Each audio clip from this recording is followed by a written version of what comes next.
AR audio novels YouTube சேனலுக்கு உங்களை அன்புடன் வரவேற்கும் நான் உங்கள் ஆர்ஜே பவித்ரா. அத்தியாயம் 76. சரண்யாவிற்கும் சக்திக்கும் திருமணம் நிச்சயமான மறுநாள் சக்தி சரண்யாவை பார்க்க பொட்டிக்கிற்கு சென்றான். சக்தி சரண்யாவின் பொட்டிக் கதவை திறந்து உள்ளே நுழையவும் சக்தியை பார்த்த சரண்யா, வாங்க சக்தி என்றால் கொஞ்சம் சோர்ந்த குரலில். ஏனோ சக்தி முன்பு பொட்டிக் வரும்போது சரண்யா முகத்தில் இருக்கும் சிரிப்பு இன்று சரண்யாவிடம் இல்லை. அது சக்தி மனதிற்கு கொஞ்சம் உறுத்தலாகவே இருந்தது. என்ன சக்தி, ஏதாவது முக்கியமான விஷயமா என்று சரண்யா கேட்டாள். சக்தி அமைதியாக தன் கையில் இருந்த துணிப்பையை நீட்டினான். என்ன என்று கேட்டாள் சரண்யா. உங்களுக்காக தான் என்றான் சக்தி. எதுக்கு என்று கேட்டாள் சரண்யா.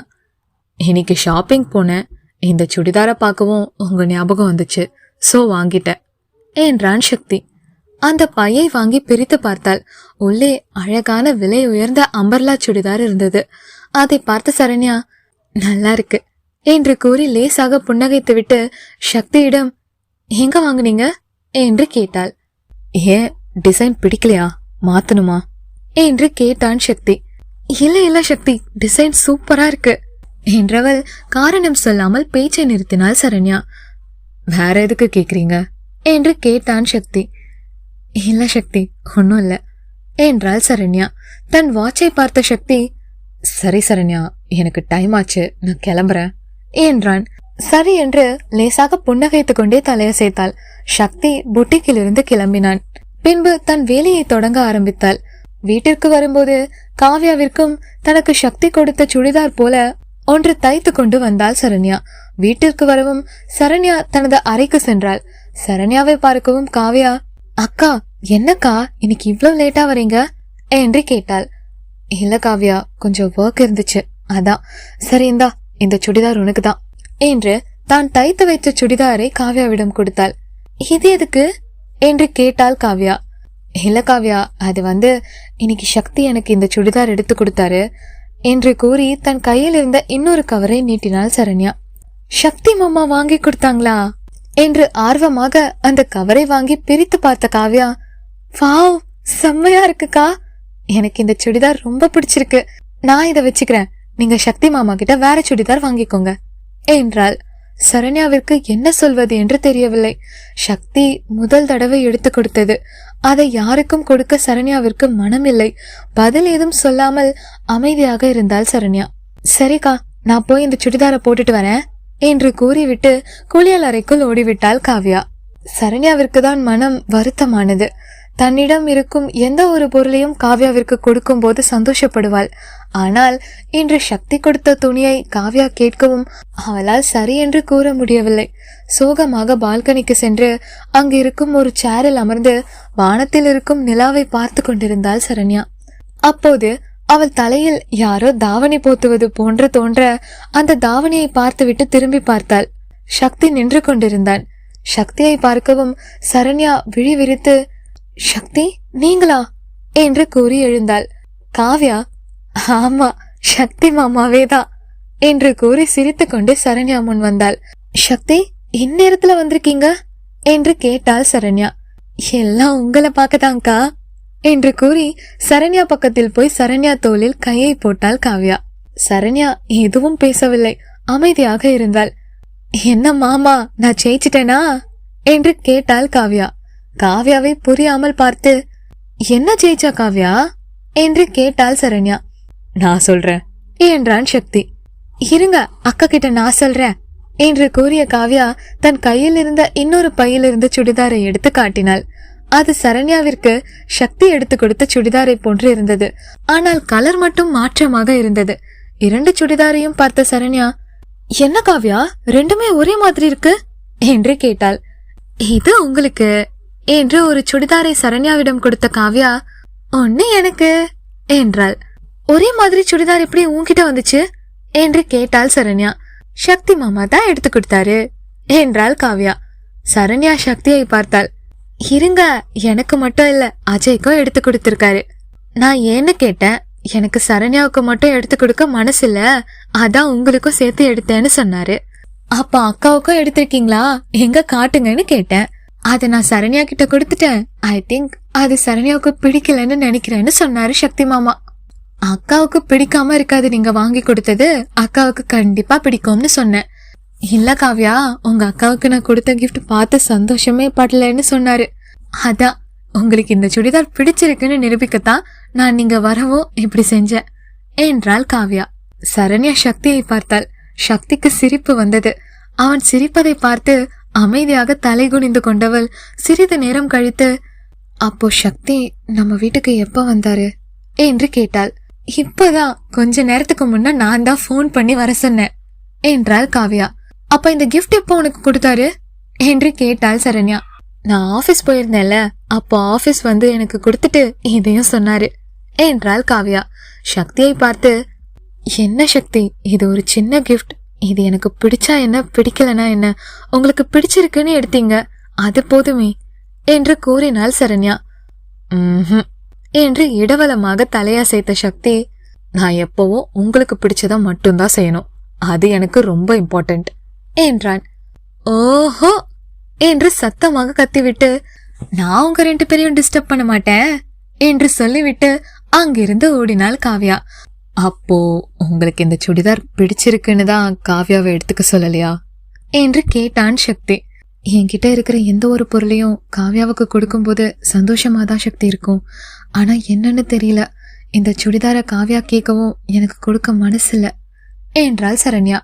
சரண்யா கண்களை ஊடுருவி பார்த்து புன்னகைத்தான் சக்தி.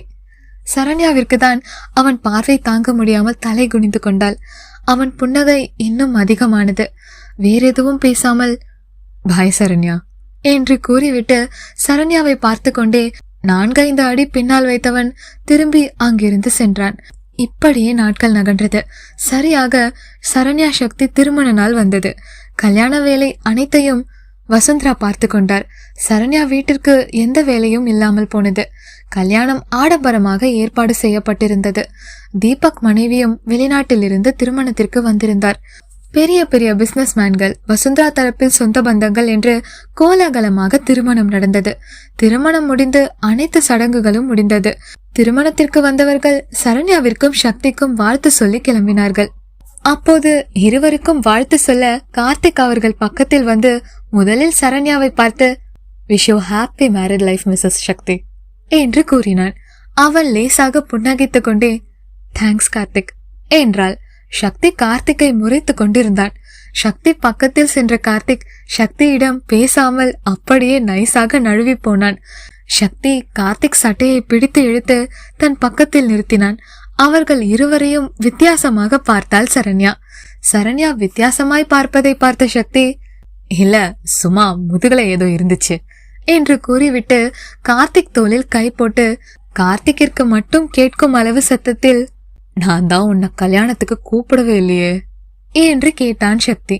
நமக்குள்ள என்ன ப்ரோ கூப்பிட வேண்டியிருக்கு என்றான் கார்த்திக். டேய் என்று கார்த்திகை பார்த்து முறைத்தான் சக்தி. நல்ல பிள்ளையாட்டம் சிரித்து வைத்தான் கார்த்திக். சரி போ என்று தோளில் இருந்து கையை எடுத்தான் சக்தி. கார்த்திக் போக போனான். மறுபடியும் கார்த்திகை பிடித்து இழுத்தவன், ஒழுங்கா சாப்பிட்டு போடா என்றான் சக்தி. அதுக்குதான் ப்ரோ போனேன், நீங்க தான் தடுத்துட்டீங்க என்றான் கார்த்திக். கார்த்திக்கின் கசங்கிய சட்டையை சரி செய்துவிட்டு போ என்று கூறினான் சக்தி. அங்கிருந்து பந்தி நடக்கும் இடத்திற்கு சென்றான் கார்த்திக். சரியாக பொன்னையும் மாப்பிள்ளையையும் சாப்பிடுவதற்காக பந்தி நடக்கும் இடத்திற்கு அழைத்து வந்தார்கள். இருவரும் அருகருகே அமர அவர்களுக்கு பரிமாற காவ்யா சாப்பாடு கொண்டு வந்தாள். காலையில் இருந்து காவ்யாவிடம் சரியாக பேச முடியாமல் இருந்த கார்த்திக் காவ்யாவை பார்க்கவுமே காவ்யா என்று கத்தி கூப்பிட்டான். திரும்பி காவ்யா அவனை பார்க்கவும், எங்கேயோ சாப்பாடு வைங்க என்றான் கார்த்திக் புன்னகை முகமாக.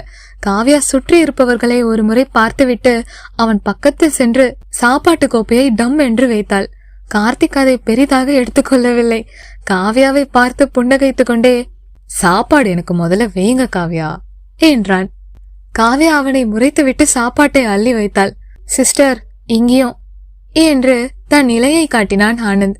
எதுவும் சொல்லாமல் அவனுக்கும் சாப்பாட்டை வைத்தாள் காவ்யா.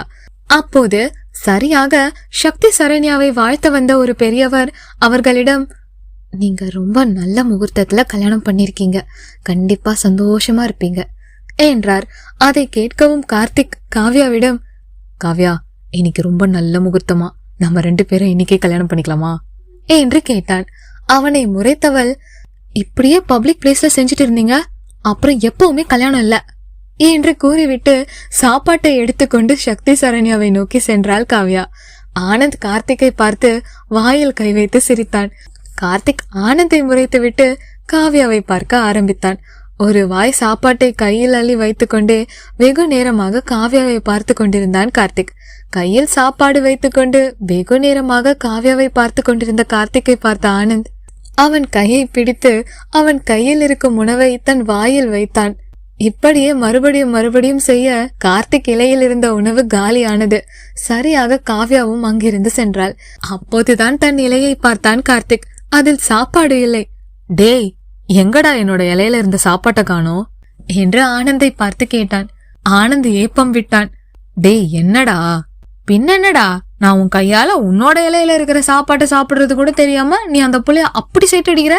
அதான் அந்த புள்ள அக்காவுக்கு கல்யாணம் ஆயிடுச்சுல, அப்புறம் என்ன, அவங்க வீட்டுல போய் மறுபடியும் பொண்ணு கேட்டு கல்யாணம் பண்ணி அந்த புள்ளைய பக்கத்துல வச்சு சைட் அடிக்க வேண்டியது தானே என்றான் ஆனந்த். ஆமால, அதையே செஞ்சிடலாம் என்றவன் தன் சாப்பாட்டு கையை வைத்து ஆனந்த் கன்னத்தில் கிள்ளி விட்டு சென்றான் கார்த்திக். அட நாதாரி, சாப்பிட்ட கையிலேயே என்னோட கன்னத்தை கிள்ளி வீணாக்கிட்டு போறான் பாரு என்று கூறி ஆனந்த் தன் கன்னத்தை துடைத்து கொண்டான். அனைவரும் மணமக்களுக்கு வாழ்த்து கூறி அங்கிருந்து சென்றார்கள். மண்டபத்தில் இருந்து சரண்யாவை அழைத்து கொண்டு சக்தி, வசுந்தரா, தீபக், அவர் மனைவி காயத்ரி அனைவரும் சக்தி வீட்டிற்கு வந்தார்கள். வீட்டுக்கு வந்ததும் சக்திக்கு ஏதோ போன் வர பேசிக்கொண்டே வீட்டிலிருந்து சென்றான். இரவு நேரமாகவும் வசுந்தரா சரண்யாவை சக்தி அறைக்கு அழைத்து சென்று அவன் அறையை காட்டியவர், சக்தி ஏதோ வேலை விஷயமா போயிருக்கான், கொஞ்ச நேரத்துல வந்துடுவான், நீ அது வரைக்கும் போய் ரூம்ல ரெஸ்ட் எடுமா என்று கூறினார். சரி என்று சம்மதமாய் தலையை அசைத்துவிட்டு சரண்யா சக்தி அறைக்குள் சென்றாள். உள்ளே செல்லவும் தன் பார்வையை சுழற்றி அந்த அறையை பார்த்தாள். ஸ்டார் ஹோட்டல் லக்ஸரி ரூமை போன்று இருந்தது. ஆனால் அறையில் எந்த அலங்காரமும் இல்லை. அதுவே சரண்யாவிற்கு ஆச்சரியமாக இருந்தது. மெதுவாக ஜன்னல் பக்கத்தில் சென்றாள்.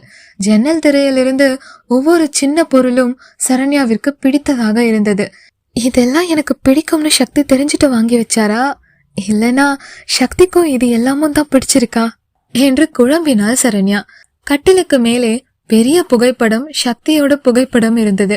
புன்னகைத்து கொண்டே சக்தி தன் முகத்தை கிட்டாரால் பாதி மறைத்தவாறு இருந்தது. அதை பார்த்தவள் அந்த புகைப்படத்தை பார்த்து பேச ஆரம்பித்தாள். உங்களுக்கு என்ன சக்தி, என்னைய ஈஸியா ஏத்துக்க முடியும், ஏன்னா நீங்க என்னைய விரும்புறீங்க. ஆனா நான் எப்படி உங்களை கல்யாணம் பண்ண ஒத்துக்கிட்டேன்னு எனக்கு இப்போ நினைச்சா கூட சந்தேகமா தான் இருக்கு. நீங்க என்கிட்ட என் மேல நம்பிக்கை இருந்தா இந்த கல்யாணத்துக்கு சம்மதின்னு சொன்னீங்க. நீங்க கண்டிப்பா நல்ல கணவரா நடந்துக்குருவீங்க, அதுல எனக்கு எந்த சந்தேகமும் இல்ல.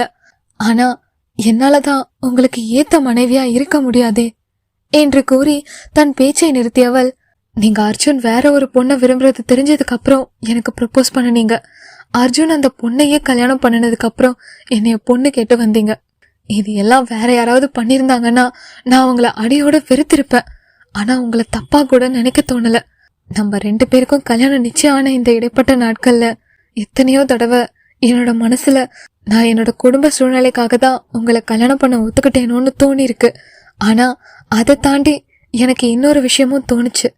எனக்கு பிடிச்சிருந்தாலும் பிடிக்காட்டாலும் நான் இந்த உறவை கண்டிப்பா நிறைவேற்றுவேன். நான் என்னோட சுயநலத்துக்காக இந்த கல்யாணத்துக்கு சம்மதிக்கல என்று பேசிக்கொண்டிருந்தவள் கால்களை தரையில் தொங்க போட்டு அப்படியே கட்டில் அமர்ந்தாள். வெகு நேரம் ஆகியும் சக்தி வரவில்லை. சிறிது நேரத்தில் அப்படியே கட்டிலில் தலையை மட்டும் சாய்த்து தூங்கி போனாள் சரண்யா. நள்ளிரவில் தன் அறைக்கு வந்தான் சக்தி. உட்கார்ந்து கொண்டே கட்டிலில் சாய்ந்து தூங்கிக் கொண்டிருக்கும் சரண்யாவை பார்த்தான். சரண்யா தன் அறையில், அதுவும் தன் பெட்டில் தூங்கிக் கொண்டிருப்பதை பார்க்க சக்தியின் மனதில் சொல்ல முடியாத சந்தோஷம். மனதினுள் ஏதோ ஒரு குளுமை. அவள் அருகில் வந்து அவள் கால்களை பிடித்து மெத்தை மீது தூக்கி வைத்து கட்டிலில் நன்கு படுக்க வைத்துவிட்டு ஏசியை ஆன் செய்து விட்டான். குளிரில் அவள் உசும்பவும் அவளுக்கு போத்தி விட்டான். அவன் போத்தும் போது பெட்ஷீட்டுடன் சேர்த்து அவன் கையையும் பிடித்து கொண்டாள் சரண்யா. அவனை அறியாமலே அவனுக்கு புன்னகை வந்தது. அவள் பிடித்திருக்கும் கையை எடுக்க மனம் வரவில்லை சக்திக்கு. அங்கேயே அவன் கட்டிலுக்கு பக்கத்தில் இருக்கும் பீம் பேக்கை இழுத்து அதில் அமர்ந்து அவள் பிடித்திருக்கும் கைமேல் தன் முகத்தை வைத்து கொஞ்சம் தலை சாய்ந்து அவள் தூங்கும் அழகை ரசித்தான். அவன் தன் அறைக்கு வந்து சரண்யாவை பார்த்துவிட்டு பக்கத்து அறைக்கு சென்று விட வேண்டும் என்று நினைத்துதான் வந்தான். ஆனால் சரண்யா சக்தி கையை பிடிக்கவும் அவளிடமிருந்து கையை எடுக்க மனமில்லாமல் அங்கேயே அமர்ந்தான் சக்தி.